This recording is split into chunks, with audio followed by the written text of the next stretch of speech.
année de découverte, effectivement, nous avons découvert beaucoup de choses, des choses que antérieurement on ne connaissait pas, notamment sur la paroisse ici. J'ai appris à côtoyer les collégiens et les lycéens, à aller même vers ces jeunes-là pour pouvoir échanger, ce que je n'avais pas quand j'étais dans cette paroisse. Voilà. Donc ça a été pour moi une première découverte. Deuxième chose, je suis arrivé sur une paroisse, je dirais, à deux communes à peu près différentes, quoi. Il y a une commune rurale et puis une commune urbaine. Donc cela sous-entend tout ce que nous pouvons y mettre avec des comportements ici et là. Voilà. Ça a rendu beaucoup plus complexe la pastorale, mais c'est tout cela la pastorale. Très passionnant. Vous êtes arrivé dans une paroisse où il y avait déjà beaucoup de choses qui se vivaient, j'imagine. Alors, je vais vous dire quelque chose. Wow. J'étais très attendu. Si bien que quand je suis arrivé, dès le départ, il y avait beaucoup de choses sur la table. Il fallait choisir, il fallait jouer le rôle de curé. Mais il fallait être en même temps prudent pour ne pas blesser, pour ne pas omettre. Donc nous sommes allés, chez nous en Côte d'Ivoire, on dit on a eu un pas d'escabeau. Voilà. Il faut aller tout doucement pour pouvoir mieux appréhender les choses. Et c'est cette attitude-là que nous avons eue. On est quand même sur une paroisse qui a, enfin je veux dire à part, je ne sais pas trop quand est-ce que ça commence, mais il y a eu l'abbé Louis-Marie, il y a eu le père François qui est parti, et puis après on a eu une succession. Bon, donc, il y a eu aussi un phénomène, c'est qu'il y a eu des nominations de prêtres, Père Grégoire à la Garnache et Père Valéry à Saint-Jean-de-Mont. Et il y avait des gens en fait de ces clochers-là qui venaient à Châlons avant. Donc du coup, ça a amené quand même un temps de flottement un peu. Donc, Narcisse l'a évoqué en disant j'étais très attendu, mais ça veut dire beaucoup de choses derrière. C'est qu'on était un peu en souffrance quand même. Et puis, il y a eu Berjean qui est finalement pas resté longtemps. Enfin, bon, donc, ça a fait beaucoup d'à-coups donc sur une communauté qui a un peu souffert. Je parle vraiment de la partie Châlons. Et puis, après, en même temps, ça on l'a évoqué, le fait d'adjoindre du coup la paroisse plus grande. Donc, ça fait énormément de changements en fait sur une communauté qui avec des identités un petit peu différentes, peut-être dans les villages et puis nous. Je sais pas, une culture, des sensibilités, peut-être aussi. Donc, faut le temps de trouver un peu un équilibre de tout ça. Donc, c'est très très lourd ce qui repose sur nos deux prêtres là, qui récupèrent tout ça. Et voilà. Mais heureusement que j'ai des épaules larges. Oui, tout à fait. Mais c'est vrai que c'est une grâce d'avoir aussi des paroissiens qui sont engagés, voilà, pour nous aider aussi à avoir une meilleure lisibilité et à organiser la paroisse de façon à ce qu'il y ait cette meilleure lisibilité aussi. Le phénomène qui s'est produit, nous, c'est vrai qu'on a souffert aussi de tous ces changements. Attention, on va être mangé par la paroisse. Non, mais les gens, c'est ce qu'ils nous disaient, mangé par Châlons, il ne faut pas qu'on se fasse manger. Et puis, bon, il y avait beaucoup de gens engagés. Et le fait qu'il y ait un remaniement comme ça, il y a les proximités, là, quand c'était les équipes de proximité. Voilà, on avait réussi à créer ça avait été long et on avait mis plein de gens. Et puis du coup, jour en lendemain, ça a été supprimé et du coup, on a perdu ces gens-là. Et aujourd'hui, on rame un peu à les rattraper. Il faut revenir. Voilà, et ça, on a besoin de recommencer un travail. Et bon, ça fait partie des choses, c'est la vie. Mais c'est un travail. Il faut leur redonner leur identité dans l'église, leur place et leur position. Voilà. Et du fait qu'on était un peu loin du gros clocher central, nous, on avait plus l'habitude dans petite paroisse, petit clocher de Saulteau.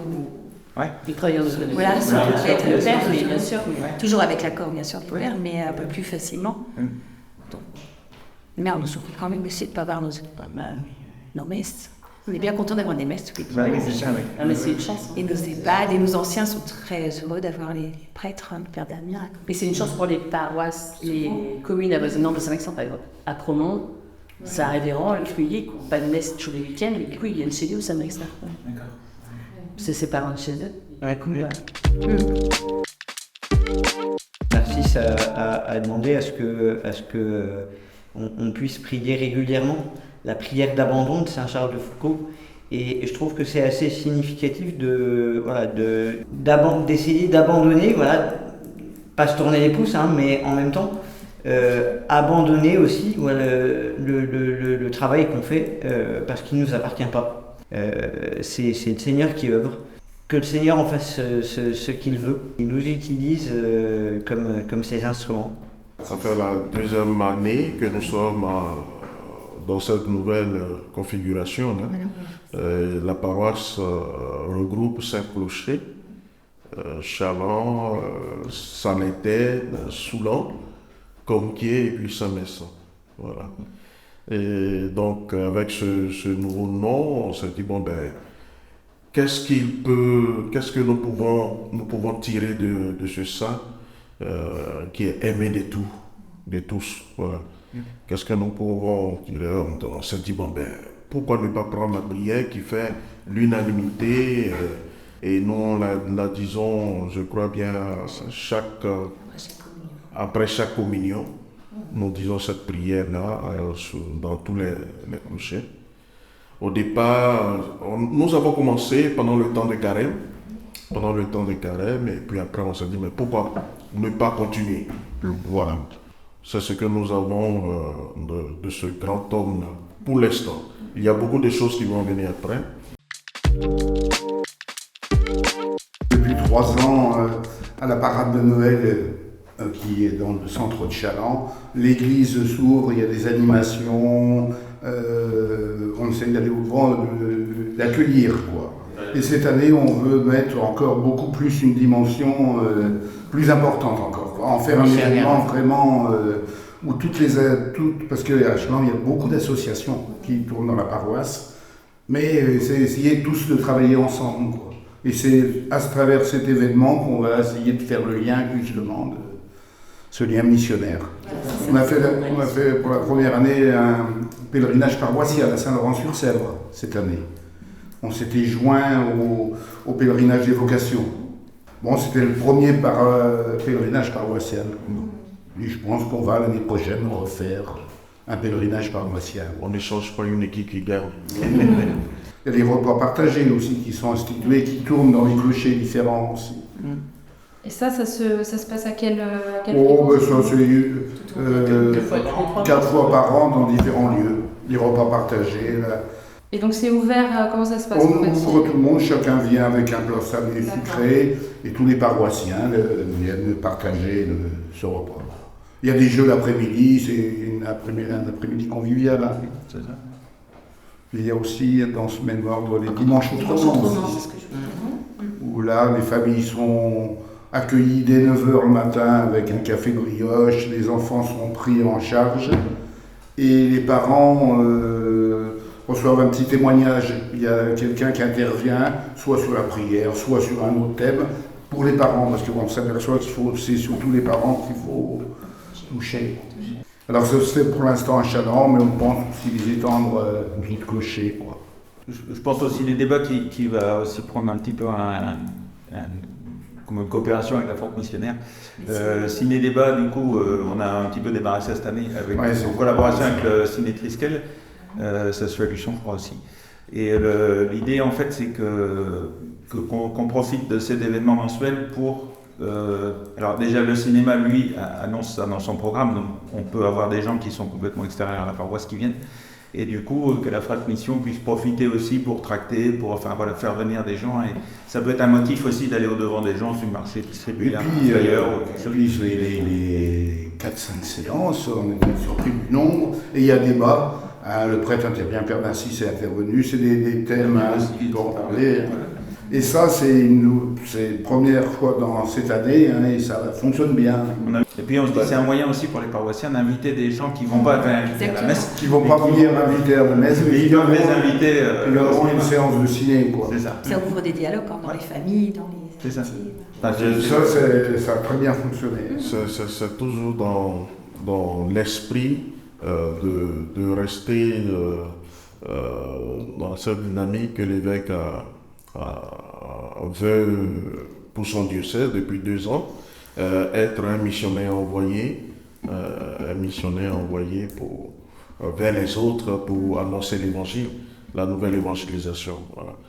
Donc, nous essayons sur notre paroisse ici d'aller vers, à travers ces petites choses, le cinéma et autres, pour toucher une grande popularité. Voilà.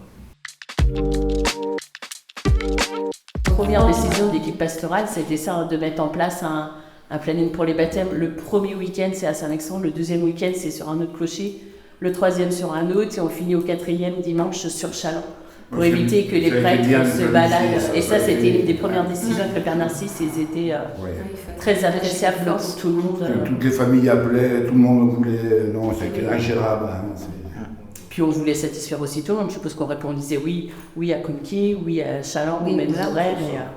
Il y a eu 2 fois 29 communions. D'accord. Parce qu'on essaye à la fois pour des raisons de commodité, parce que 58 communions, ce serait pas possible.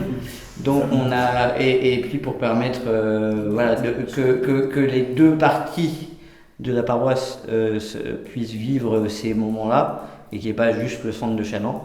On a essayé de mettre ça, de faire 2 sessions de première communion, une à Châlons et une à Souzan, dans les 2 plus grandes églises de la paroisse. Donc voilà, 58 communions cette année.